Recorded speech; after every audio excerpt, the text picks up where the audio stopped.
I didn't read a ton of books in June and July, only one in July and 4 in June, but they were all very good. So this was a much better reading month than May, and I was super excited to tell you about these books.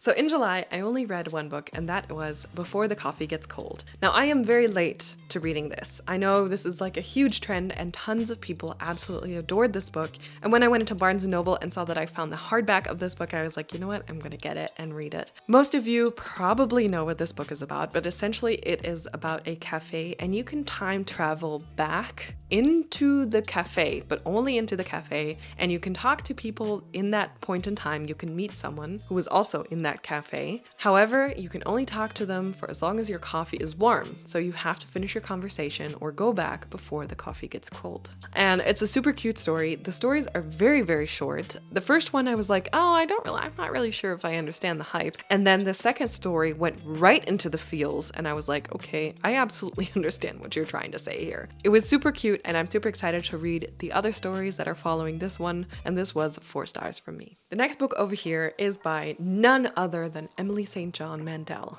In Sea of Tranquility. I just absolutely love this book. This book kind of ties into other books of hers, especially The Glass Hotel, I believe. And I just absolutely love her writing style because it just feels so like mystical, and you do really feel like you're being transported into a different world. This book is also, just the plot is kind of interesting because you don't really know where it's going. So basically, we find out at the beginning of the story that there is an anomaly, and then it's kind of explained through different instances, but I'm not going to go into the details. I also did a reading vlog about this book and another book that I have here on my stack, so I'm not going to go into big detail, but I can tell you I gave this 4 stars and I absolutely enjoyed it. Next book over here is Beasts of a Little Land, and this book also did not disappoint. This book is mostly about Jade, who is a young girl that is sold to a courtesan school, and I didn't know what courtesans were, but basically they were, let's say, entertainment ladies, but that were also very cultivated, so they could also sing and read poetry, do performances, and all kinds of different things. And this is about her friendship, romantic entanglement maybe, with Jung-ho,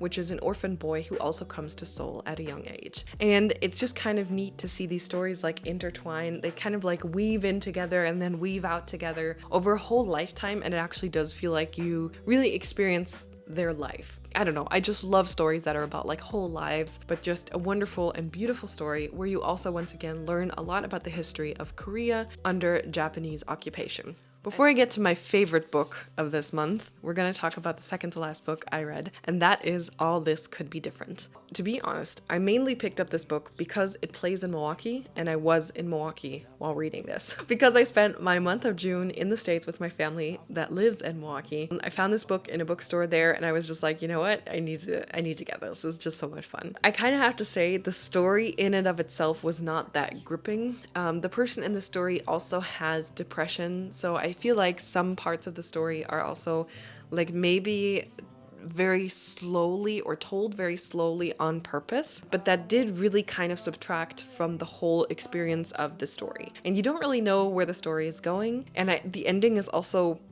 really open. But what I do appreciate about the story is that it does kind of talk about like alternative concepts of family, which I think is something that we need to be talking more about in this day and age. The nuclear family of like the husband, wife, and children is something that a lot of people do, but not everyone necessarily wants. And I feel like this book kind of did that, or kind of talked about community in that sense. And that's what I really liked about this book, because it did feel like a community when you're reading it. My favorite book of this month is by an author that I absolutely love, and that is Yellowface. This is the new book by Rebecca, who is the person that wrote Babel, and whoever can remember at the beginning of this year where I completely freaked out about how much I love Babel, I of course had to get Yellowface. This is her newest book, and I absolutely enjoyed it. Now, once again, I did a reading vlog in that month when I was reading it, where I read Sea of Tranquility as well as Yellowface, so I'm not going to get into the nitty-gritty of it. However, I do still have to edit that reading vlog, and I'm going to do it soon, I promise. Soon. Absolutely love this book. This is definitely a 5-star for me. It's about an Asian American author who dies like very early on in the story, so it's not really a spoiler if I'm telling you this, and her friend basically steals her manuscript and then publishes it. And now this manuscript is very much influenced by her Asian American friend's heritage. So of course, the publishing house is kind of like, how can we make this ordinary white woman into a racially ambiguous author where it's okay for her to publish something the way it's published? What I found about this story was that this was told from the perspective of the author that stole the story. Like, I hated this person so deeply and so much because she is just so problematic on so many levels. But at the same time, I wanted to know what was happening.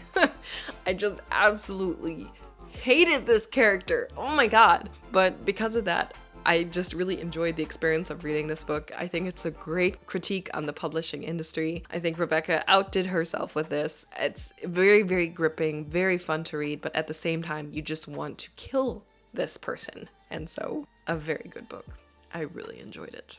5 stars all the way through. As you can see, my reading month of June and July was much, much better than my reading month in May, where it was kind of like all around average reads. And as per usual in the summer, my reading motivation has dipped a little bit. So now in August, I'm slowly trying to get back into it, but I'm probably not going to read as much. But in the winter, this is when the hobby comes back to life. There were so many books I got to buy in the States. So there's tons of books I have at home that I would really like to read, and I'm very excited to talk about them in the future. Let me know what you've been reading lately, and we'll talk to each other soon. Bye.